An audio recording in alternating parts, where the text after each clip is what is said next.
Now, Argentina are flying back home as world champions, you may have noticed, after their thrilling victory against France on penalties. It's their third World Cup title and really the perfect climax to this man, Lionel Messi, his career drawing to a close at the international level, but he captained his country to their first trophy since 1986. He was very much the hero too. Scored twice in the match, also converted his penalty in that dramatic shootout win over France after a 3-3 draw at the Lusail Stadium in Doha.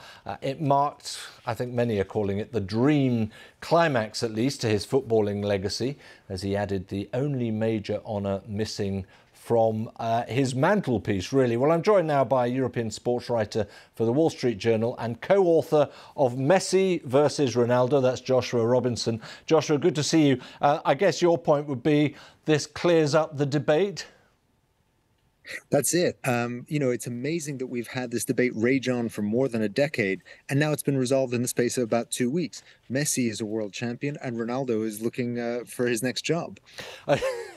Well, yes. I mean, I'm not going to spend too much of this time debating whether that's a fair argument or not. What is absolutely clear is that he has now reached, Messi, probably the top of the pantheon of the history of world football, hasn't he?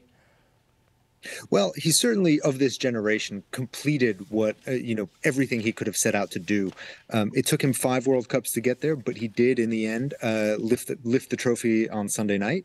And what that achieves is not just completing his set, but really gives him the perfect ending from, to his Argentina career if he decides not to continue.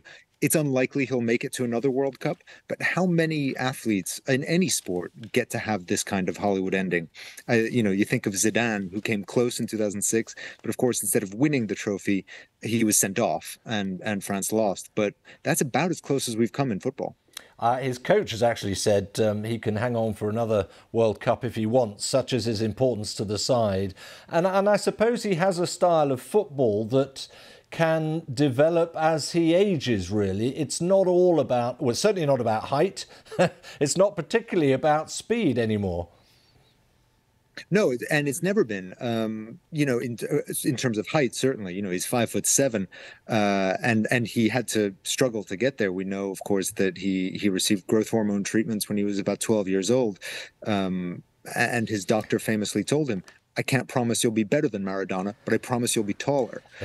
We're actually going to speak to his doctor a little bit later in Global, so it'll be interesting to pick up on that. But you're right, he was tiny when he was a young lad. I mean, the other thing, Joshua, perhaps about this final was that for many people, and you're probably one of them, it seemed to be pitting the grand old superhero against the brand new superhero in Mbappe, who, of course, he scored a hat-trick and ended up on the losing side. Can you draw comparisons between these two? Well, funnily enough, I think Mbappe has more in common with Cristiano Ronaldo than he does with Messi. And certainly we know that Mbappe's hero growing up was Cristiano. But it's rare in sports to have moments of such clear succession, such a clear moment where the torch is passed. Messi has this World Cup, but we saw a performance from the ages from Mbappe as well. And he's only 23 years old. I think he'll be 24 on Tuesday. He could have another 2-3 World Cups in his prime. He's not going away anytime soon.